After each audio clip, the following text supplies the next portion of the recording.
back. Today's video is going to be a wildly different video than the videos I usually make, which are videos on law school, lawyering life, and the legal industry. But I just finished my first year on YouTube.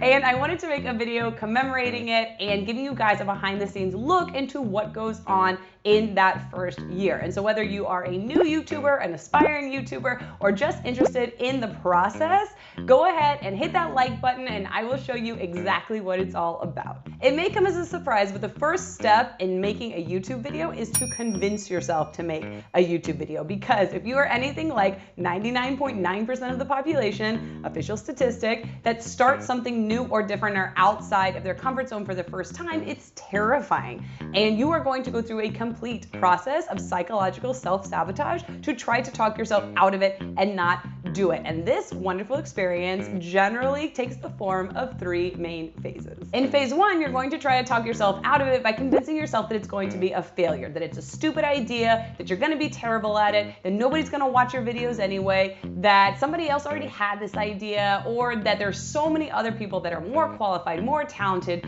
smarter, more beautiful, more creative, that would do much better job than you, and you should just save yourself the embarrassment and not even bother. In phase two, you're going to try to talk yourself out of it by convincing yourself that it's going to be a success, that far worse than being a failure, it's actually going to take off and be really popular, which means that more people are going to see you and therefore judge you, criticize you, hate you. You're going to lose all of your family members, all of your friends, all of your colleagues, all of your job prospects, that all of these end of world scenarios are going to come true because it's actually going to work. And phase three is acceptance. So despite all these crazy negative things you're going to tell yourself about how much of a failure the YouTube video is going to be, how much of a success the YouTube video is going to be, you are going to overcome them and get to a place where you actually move forward, you accept it, you get past it, and you actually do it. Step number two is to actually make the YouTube video. So you are going to be rewarded for your courage and overcoming negativity, self-doubt, and fear by being confronted with the reality that there are about a half a dozen different types of skill sets and technologies and software that you need to get comfortable with in order to actually create a YouTube video. And that usually takes the form of about 5 steps. Step one is content. You're going to learn what you even want to make a YouTube video about, what interests you, what you're passionate about, what you're looking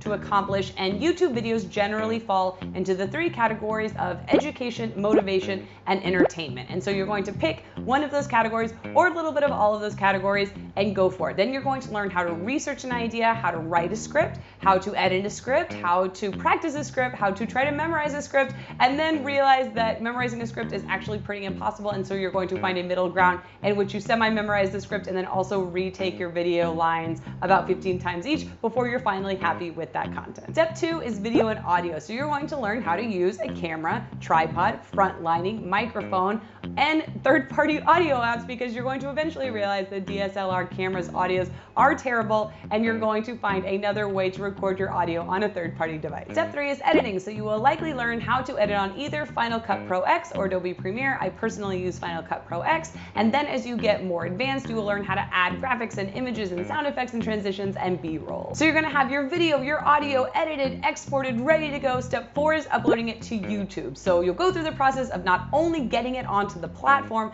but then also learn how to SEO your file info, your title, your description, your tags, how to add cards, end screens, and playlists. And step five, promotion. So you have made this beautiful, wonderful work of art YouTube video. You want people to see it. So not only are you going to keep it on that platform, you're going to learn how to cross-promote it to all of the other social media platforms: Facebook, Instagram, Twitter, LinkedIn, blog posts, email newsletters, anywhere and anything that you can think of to get eyes on this video. I'm also going to link in the description below all of the tools and software I use in my YouTube videos just as a starting place. By no means do you need to go out and get any of these things or start in the same place I did. If you have a smartphone and a stack of books as a tripod, you have the camera and audio that you need for your first YouTube video. So starting is the hardest part. Starting is the most important part. Get your message out there, get that first YouTube video out there, and absolutely worry about the tech and the software later. Step three is getting frustrated and wanting to quit. And this is inevitably going to happen to you multiple times in your first year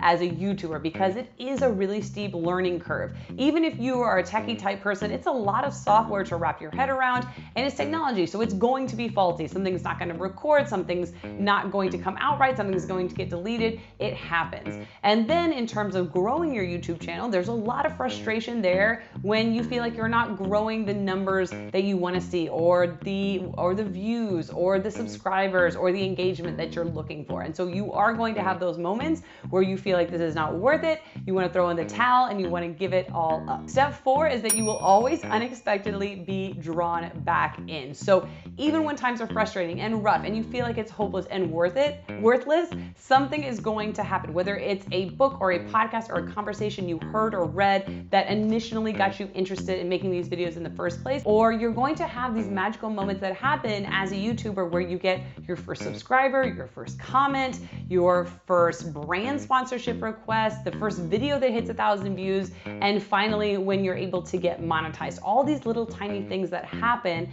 that keep drawing you back in and keep you pushing forward, and also help you remember why you did this in the first place, whether it's to get a message out or be creative or share your story or start a business.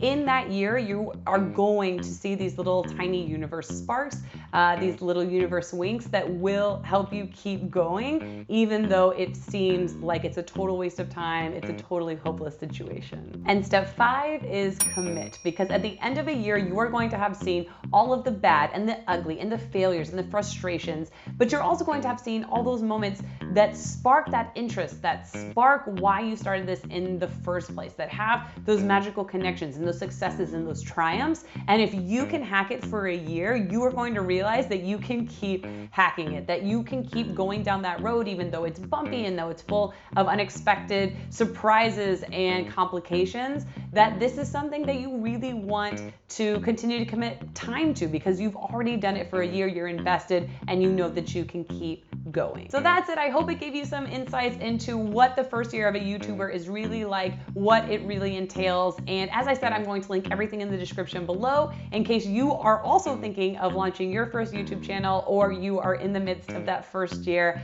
All of these different things that helped me, I hope they help you as well. And if you are a lawyer or a lawyer enthusiast, then I will see you back next week for all new videos every single Tuesday. I hope you guys have a good one. Thanks for watching. Bye.